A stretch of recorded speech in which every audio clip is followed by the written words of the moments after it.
To be able to dance comfortably at any social event, from a wedding to a work event to just casually going to the club and dancing, you have to know how to freestyle, how to improvise, since this is the style that everyone is doing on the dance floor. If you struggle with this, then this video is for you, and if you need more help with this, you will find more free resources below this video. I have a list for you. You will also find a link to work directly with me, with my feedback, with my guidance, to become this confident, skilled social dancer and know how to freestyle at any party you ever go to. So links are below. Let's jump into the video. Okay, first you have to figure out your style. You have to know what you're into, because freestyle is all about self-expression. So you're not going to really do the movements that you don't like. You have to like the movements you're doing, otherwise you won't enjoy dancing. And when it comes to freestyle party dancing, there are many styles. Maybe you're into a feminine, sexy, smooth type of movement. So a lot of hip motions, a lot of smooth arms,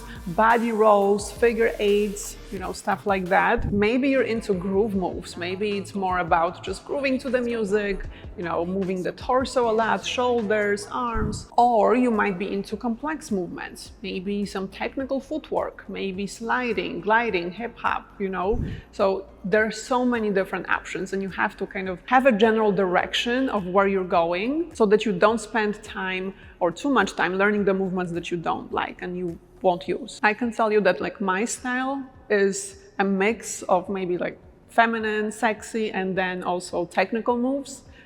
Depending on the song, of course. I don't like the groovy type movements, just grooving to the music. I only do it if I'm at a party and I don't like the song. I do it just to wait it out. Now, how do you figure out a style that you're into? Is by, of course, watching other people. I wouldn't recommend going on TikTok and watching those TikTok dances, because that's all choreographed. So those types of movements, you wouldn't do them really at a party anyway, because usually what's done at a party are casual, natural looking movements that will help you blend in with others. Unless you want to stand out, then yeah. But what you can do is you can watch other people at a party and notice what you like. Or you can also check out my other channel where I show you beginners who learn with me in my program. And this is all casual, natural, looking party dancing. So with those casual movements, more low key, more being able to blend in with other people.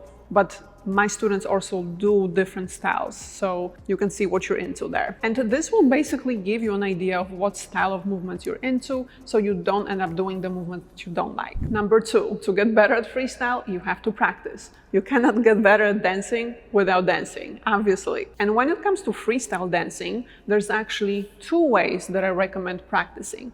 One is you have to work on specific issues that you have, specific body parts, for example, that need improvement. And 2, you have to work on spontaneously moving to the music. The second one is a little bit hard to do when you're just starting out, but this is one of the things that allowed me to improve, pretty fast. So how do you work on moving spontaneously is basically whatever you're doing. If you're just around the house, playing your songs, maybe you're in the kitchen cooking, maybe you're brushing your teeth, move with it. You're not going to be really dancing. You don't have to do any specific even dance movements, but whatever song you're playing, even if it's just a little sway or moving your head or doing a little something with the arms, you're responding to the music in the moment and you're not planning it out ahead of time. It's truly spontaneously moving. And this is what you will be doing at a party as well, unless you want to look like you rehearsed, but we usually want to look natural. And you have to do it, this is very important,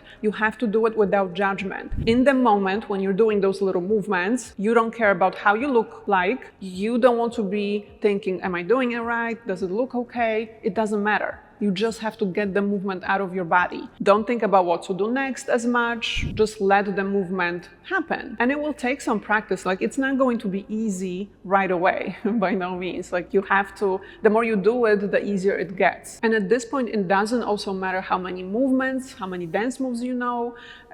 Use what you have, mix and match, even if you're using just very basic moves. Because remember that freestyle is the ability to spontaneously respond to the music and having the tools to respond to it, right? Having the dance movements. So even if you're just starting with a few moves, totally fine, because you're still working on being able to improvise. Gradually, you will be adding more and more movements. And second type of practicing is knowing what the issues are for you, like what body part maybe are hard for you to move, and dedicating some time to work specifically on these issues. So maybe you know that your hips are rigid, so then I would spend more time working on the hips. If you like fancy footwork but you're not good at moving your feet, work on footwork. Maybe you struggle with isolating different body parts, right? So moving the chest by itself, right? Or just the hips. When you're moving the hips, everything else is moving. That means you should be working on isolating that specific body part. Whatever you struggle with, just dedicate at least 1 or 2 days during the week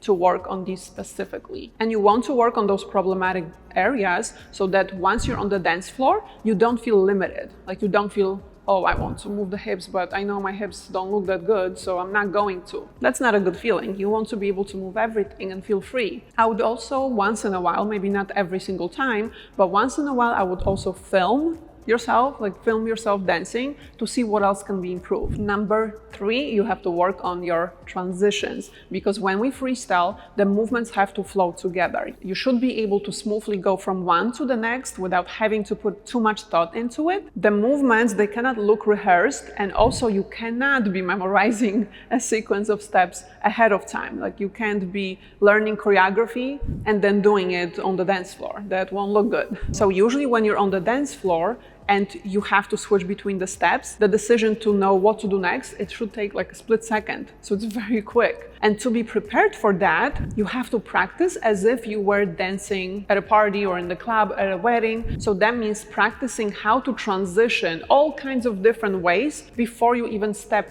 onto the dance floor. This will make you feel more prepared. So this is how you can practice. First of all, any new steps that you learn, mix and match them with any steps that you knew before or any dance movements. So every single time you introduce new movement, make sure you know how to connect it with other steps. And do it at random. Don't plan it out. Try to do different transitions each time you practice dancing. Another thing is you have to know how to transition between the movements to all kinds of different songs. So put your playlist on shuffle and just dance to random songs. Now, when you practice switching between different movements, you will notice that some movements connect easier to each other and then some don't go together as well. For example, if you're doing one hip movement, it's so much easier to do another hip movement right away. The transition is just much simpler than doing something with the hips, then something with the feet, and then something else with the hips afterwards. So you'll notice how the movements connect together, and this way when you're on the dance floor, you will know that, okay, after one hip move, I should do something else with the hips, and then maybe something else, and only then switch to a different body part altogether. I made a video for you on how to improve your transitions specifically, so I'm going to link it below. You can practice with it as well. If you need more help with this, remember that links to all kinds of my free resources are below, and I don't mean just YouTube videos. There are actually links to a free masterclass on how to become a skilled, confident social dancer, to my free guide, 7 steps to start feeling and looking great on the dance floor, and other things as well. And if you really want more help with this, if you really want to become that person that enjoys dancing and can dance at every single party without feeling self-conscious, there's a link to work with me as well. So feel free to book a free consultation and we'll get you started. Thank you so much for watching as always, and I'm going to see you in my next tutorial very, very soon. Bye.